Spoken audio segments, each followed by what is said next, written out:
안녕하세요. 제가 이번에 율곡 선생님의 인심 도심 도서를 요약해서 말씀드리고 본문을 짧은 실력이지만 해석하고자 합니다. 총 4회에서 5회로 나누어서 올리겠습니다.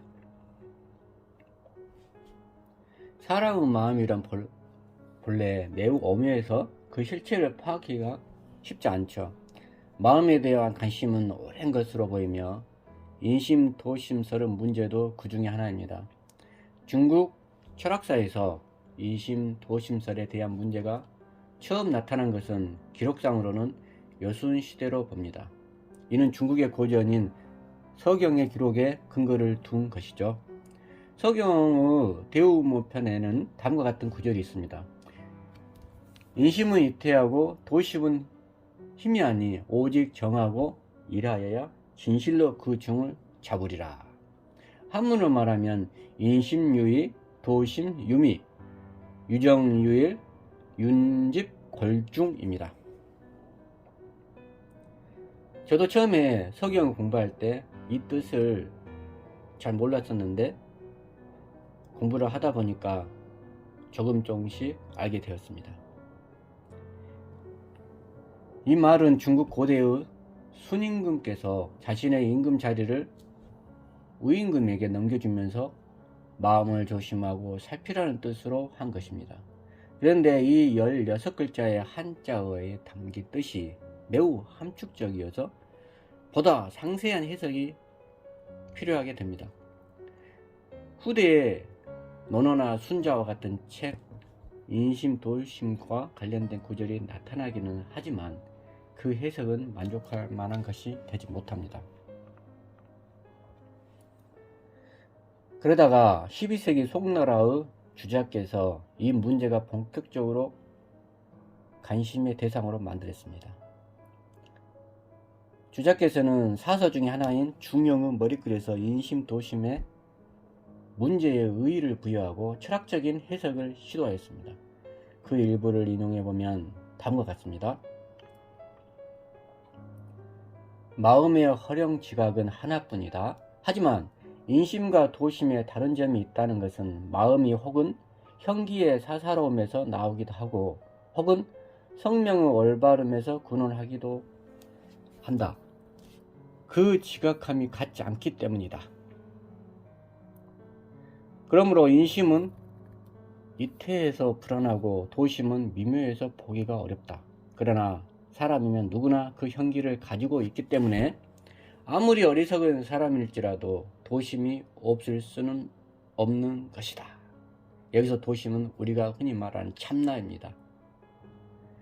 이와 같이 인심도심이 한마음 속에 섞여 있음에도 그것을 잘 다스리지 못하면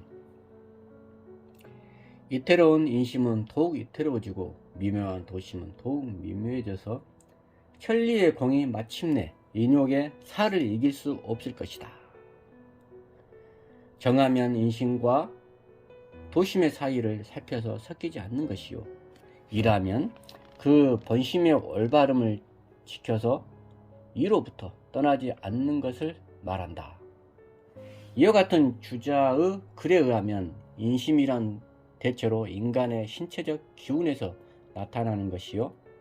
도심이란 선천적인 본성에서 우러나오는 것임을 알 수 있습니다.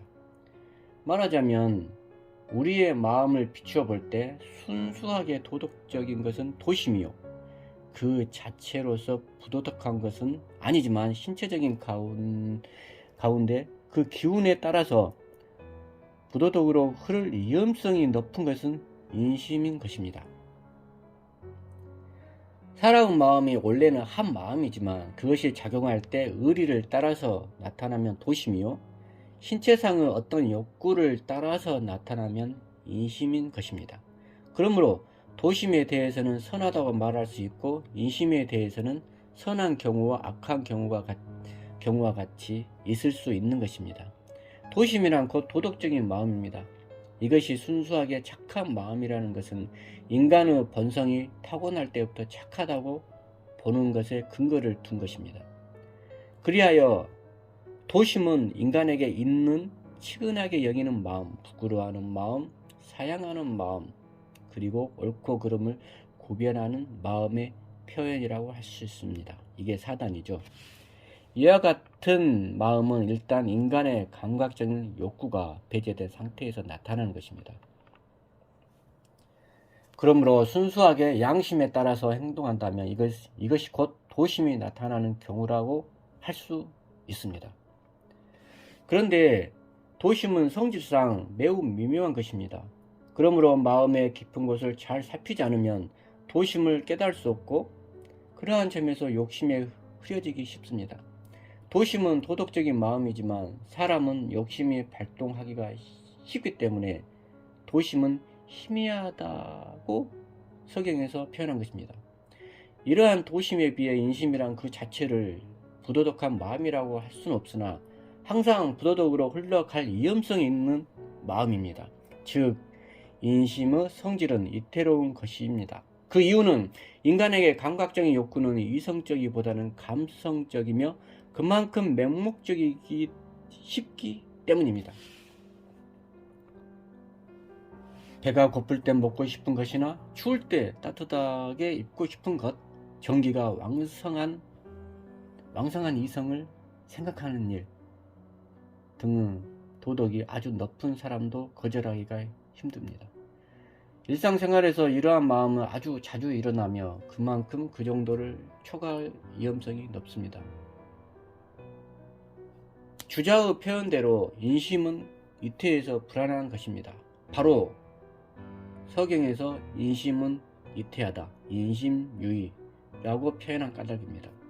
문제는 인심을 인욕 자체로 볼 수 있는 자에 있는 것입니다. 인욕이란 부도덕한 측면이 매우 강한 경우를 말합니다.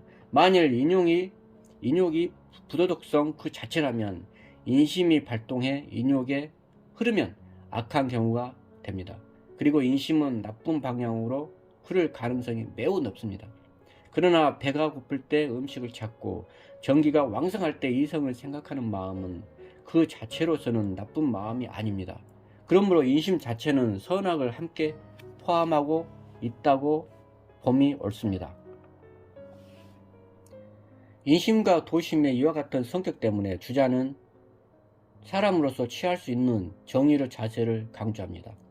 즉 도심은 미묘하지만 이것을 잘 살펴서 키워나가도록 권장되며 인심은 이태로운 것이지만 역시 잘 살펴서 조화를 갖추어야 하는 것입니다. 정밀하고 한결같이 한다는 것은 수양의 방법 문제인 것이죠. 이렇게 하면 능히 그 중용의 상태에 도달할 수 있는 것이니 이 상태가 인간 행위의 바람직한 경우입니다. 서경에서 진실로 그 중을 잡으라고 말한 까닭도 이것입니다. 그리하여 주자께서도 반드시 도심으로 하여금 한 몸의 주장이 되고 인심이 언제나 명령을 듣도록 해야 한다고 말씀한 것입니다. 이와 같은 인심 도심설의 문제는 한국 철학에서도 매우 깊은 관심의 대상이 되었습니다. 그 대표적인 사람이 태계 선생님과 율곡 선생님이죠. 태계 선생님께서는 그의 사상 전개에 있어서 도덕의 영역을 매우 귀중한 것으로 여겼고 생전의 삶의 모습도 그만큼 인심 도심설이 가지는 철학적 의미를 매우 높게 설정하였습니다. 태계 선생님께서는 인심이 인욕으로 흐를 가능성이 높은 점에 주의를 기울였죠. 태계 선생님께서는 주자의 학설을 많이 인용하면서 인심과 도심의 문제를 전개하였습니다. 태계에 있어서는 인심 도심설의 문제는 단순히 윤리 혹은 심리 현상뿐만 아니라 태계의 철학 전반에 영향을 주고 있습니다. 태계는 인심은 칠정이 되고 도심은 사단이 된다라고 말씀함으로써 인심 도심설의 문제를 이른바 사단 칠정설의 문제와 관련시키고 있습니다. 그리고 인심을 인욕의 다른 이름으로 부르면서 인심을 나쁜 측면으로 해석하려고 했죠. 태계는 도덕 수양의 학문을 요약, 인욕을 막고 천리를 본연한다 라고 했습니다. 이 경우에 인심 일변에 속하는 인욕을 막고 도심 일변에 속하는 천리를 보존하는 일이 가장 중요한 내용이라고 여겼죠. 태계의 학문 체계에서 인심 도심설이 지니는 의미는 매우 큽니다. 먼저 심, 성, 정의 관계를 요약해 마음이 성정을 통섭한다고 하였습니다. 그리고 다음과 같이 율곡 선생님께서는 말씀하셨죠. 사람의 정이 발동할 때 도의를 위해서 나타나는 것이 있다. 부모에게 효도하고자 하며 나라에 충성하고자 하며 어린애가 우물에 빠지려 할 때 측은하게 여기며 의로운 것이 아님을 볼 때 부끄럽게 여기며 정묘를 지날 때 공경하는 것 등이니 이런 것을 도심이라 한다. 또 정이 발동할 때 머물 위에 나타나는 것이 있다. 배고플 때 먹으려 하며 추울 때 입으려 하며 힘들 때 쉬고자 하며 정기가 성하며 이성을 생각하는 것 등이 이것이니 이것을 인심이라 한다. 이상에서 본다면 인심과 도심이란 사람의 심리작용에서 나타나는 것임을 알 수 있죠. 즉 마음의 본체는 성인데 이 경우는 마음이 아직 발동하지 아니한 것이죠. 그 마음의 작용이 정이 되어 발동하는 경우에 이른바 인심 또는 도심으로 나타나는 것입니다. 서양 철학의 개념을 빌려서 생각하면 아직 발동하지 않는 상태로 마음의 본체는 잠재적인 가능태로 있는 것이요, 발동의 상태로 전환한 마음의 작용은 현실태로서 이것이 인심과 도심으로 불린다는 뜻입니다. 율곡께서는 또한 인심 도심의 문제를 선악의 문제와 연결시켜 다음과 같이 정리하였습니다. 도심은 순수한 천리인 까닭에 착한 것만 있고 나쁜 것은 없다. 인심은 천리도 있고 인욕도 있는 까닭에 착한 것도 있고 나쁜 것도 있다. 마땅히 먹을 때 먹고 입을 때 입어야 하는 것은 성현도 면할 수 없는 바이니 이는 곧 천리요, 음식과 성욕의 생각으로 말미암아 악한 곳으로 흐르게 되는 것이니 이것이 곧 인욕이다. 이 말은 인심 도심과 선악의 관계를 밝힌 것으로 도심은 오로지 선이요 인심은 선과 악이 모두 있다는 것입니다. 인심과 도심에 대한 이러한 이해는 윤리적 수양면에서 대단한 가치를 지닙니다.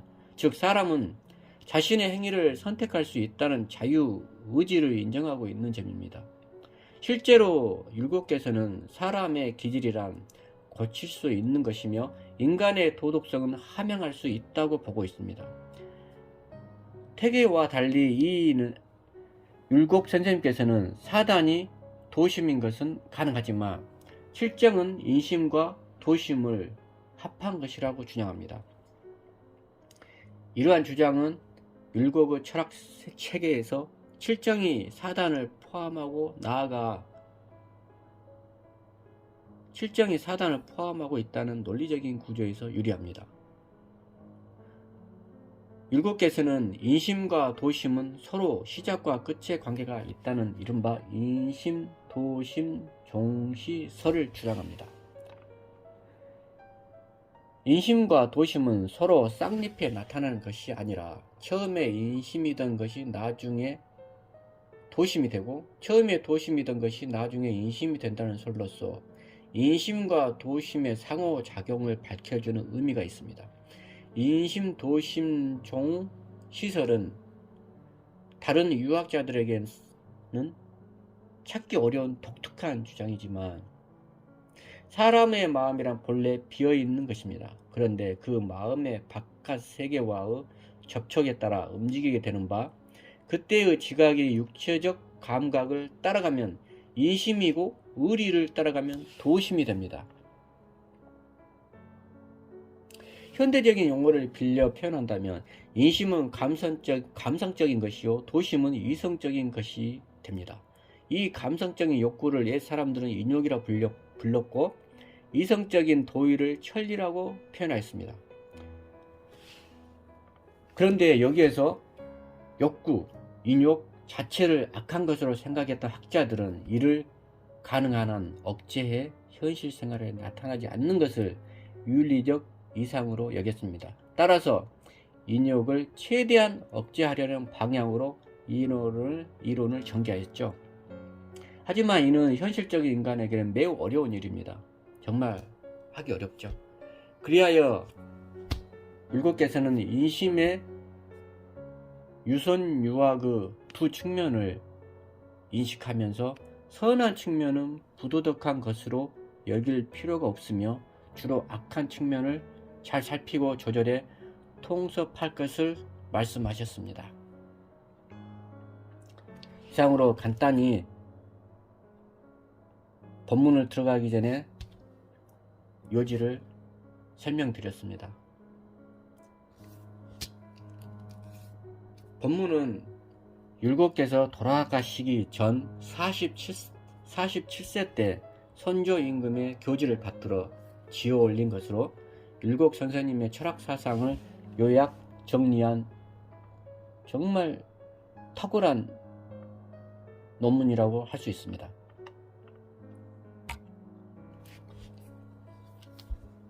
신이 살펴보건대 하늘의 이치가 사람에게 부여된 것을 성품이라 이르고 성품과 기운을 통합해서 한 몸을 주재하는 것을 마음이라 이르고 마음이 사물에 응접해서 바깥에 발현된 것을 정이라 이르니 성품은 곧 마음의 본체이고 정은 마음의 작용이며 마음은 바로 발현되지 않는 것과 이미 발현된 것의 총체적인 명칭입니다.